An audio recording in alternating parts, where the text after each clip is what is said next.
Some legends are told, some turn to dust or to gold, but you will remember me for centuries. Just one mistake is all it will take. We'll go down in history. Remember me for centuries.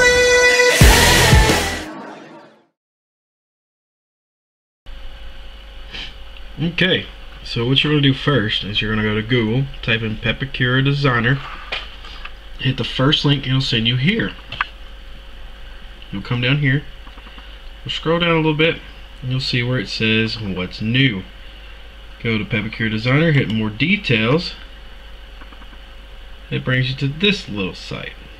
You'll scroll down here and just click Pepakura Designer version 3.1.4 installer. And I should have done that because I already have it, but now I have two programs. Oh well. Now, as where you get the PDO files that you'll need, a good place to start is here, Pepakura Library. You can find them on Facebook and join the group. They're very friendly, and they pretty much give you anything you ask for. It's crazy. They're awesome people.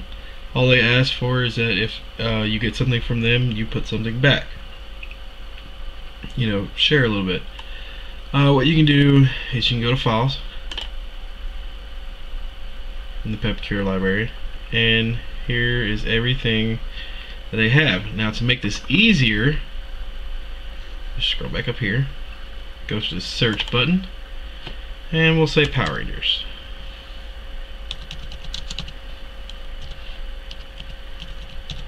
Okay. It'll show you everything they put for Power Rangers. Now you'll scroll until you hit something that looks like this. I'm not sure what Autism helmet is, but let's see, just got the Yellow Ranger helmet with earpieces unfolded. Okay. Anyway, you'll download that PDO file, and then you'll come see all kinds of cool stuff. And you'll go here. Once you get the PDO file, you go to this screen, which is your Pepakura Designer, and we'll start from here. We'll go to File, go to Open. Now I don't want to save changes. We'll get the Red Psycho Ranger. Now, right click and hold, and you can move the head around. It's so cool. Anyway, right click and hold to do that. Come over here to this side of the screen and move your little roller thing up and down to this to zoom in and zoom out. Now, something you need to know. Right here, all over this is just pieces and it's solid white in between. I don't like that because when you print it out, you don't know how to fold it correctly to get the shape you need before Bondo, because it's really hard to do it any other way. If you go ahead and shape it, you should be okay. Now you'll go here, you go to edit mode, 2D menu, then edit mode, come all the way over here and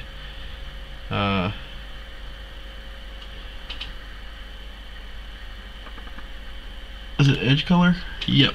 And click this button here that says hide edges almost flat. Don't. Look at that, it changed. You see it? And that will correspond over to this side, to where you're going to need to fold everything in those lines. Now we'll get into what those lines mean here in a few minutes. Now, to scale your head, you'll have to measure it, and you'll go to change scale. Oh, come back. And you want to do it by width. As you can see, if I put in the width of Pt.1 everything else changes with it. You can do that with height or width. I suggest doing width to get, you know, your big head in that helmet. Or small head. I'm not discriminating in any way. So once you get that settled, click OK, and then watch this. Boom. It's not what it was anymore. Now you have to go through here and move everything inside the lines. Like so. Get them all. You can do all this right here. Push them all up type thing. If it does not fit, you can always do something like this. And you'll learn this program here soon, I hope. I did. It took me a minute, but anyway. You'll go to, let's see, set move, divide and connect faces. Click that button. Come back here, and you see where it turns green? You can break it apart. That way it becomes easier to put that into a piece of paper. You want to get it, keep it away from edges. Do not let it overlap. Do not get it too close to the top or bottom. Depending on your printer, it may cut off a little bit, and that's a pain in the butt. So yeah, you'll do that. Like say, split that one apart right there. We'll come back over here. You'll click the move button. You'll come back. You click it, and you can move it. Make sure it's not close to this edge or this edge or any of the other ones. You gotta fit them all in pieces of paper, then you'll print it off. Now you can't save it, so I suggest doing this all in one sitting, or leave your laptop on or something, because you'll need to click a piece like this and it will tell you where that piece is at. Like here. And that piece is going to connect to this piece. See how that works? It'll tell you.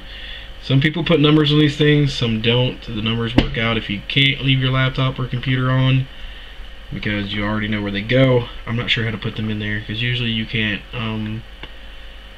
mess with anybody's file, because this is what they did. So that's all for that portion. Once you get it all set in there, print it off and cut the outlines. And I'm about to show you what the lines mean, so hold on one second. Okay, so a few things you're going to need is either one, X-Acto knife. These things are awesome. My preferred method of cutting these things out. Two, scissors. Either way you want to cut them out, you can. I prefer X-Acto knife. You're going to need cardstock available at your local Walmart. I use 110 weight. Works pretty good for me. You're going to need a printer with ink, and you have three choices: regular glue, hot glue, super glue. I use super glue. It's a lot easier for me because it dries quickly. Sometimes you do get stuck to the paper. It sucks. Just pull your hand out really hard and really fast, and it'll come out. And then just re-glue if you have to. Now, what you'll need to know: the lines on your Pepakura, which after you cut them out are going to look like stuff like this. Weird, odd shapes. Now these lines in here that you see are going to look like one of two things.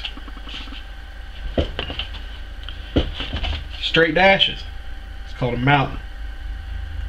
What that means is, if your paper's like this, you're going to fold it down, or it looks like the peak of a mountain. It's the easiest way for me to describe it. I know it's retarded, just work with me.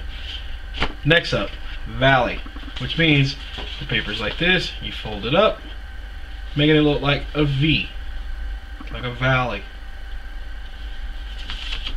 Remember this: valley, mountain. it'll save your life. It's actually really crucial, and it's one of the major components about this, because if you don't do it that way, it'll still work out in a way, but it won't be as near the shape you need it to be when you're done, to where it's less work with Bondo and fiberglass. Yeah, so always have fun. This is my rules. Have fun with it. Never give up on it. You are going to go through some tedious parts, but in the end, the final product will be awesome. And I will show you what the final product looks like, as far as after you do the Pepakura, you resin, you fiberglass, you Bondo, and you paint. That's your choice whether or not you want to paint it at the end, or if you want to do a silicone mold and make a plastic helmet.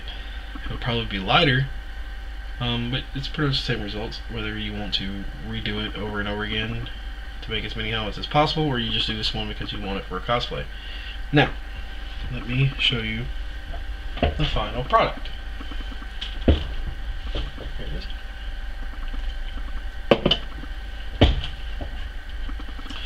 Remember, this is my first attempt at this, and there are some imperfections, which I figured out. One, it's too small for my head. Okay? That was my first mistake. Second one was rushing the project. I should never rushed it, but anyway. Yeah. Just keep at it. You can turn any tragedy into a awesome piece of something, like so. It's just a shelf. It sits on a shelf. That's all it does. But it's cool. To me, it's cool. But anyway, that's it for the first video. The next video we will go over. Actually, you'll probably watch me piece this stuff together and glue it, and then I'll go on about the next process, which is resin. Have fun. Don't give up.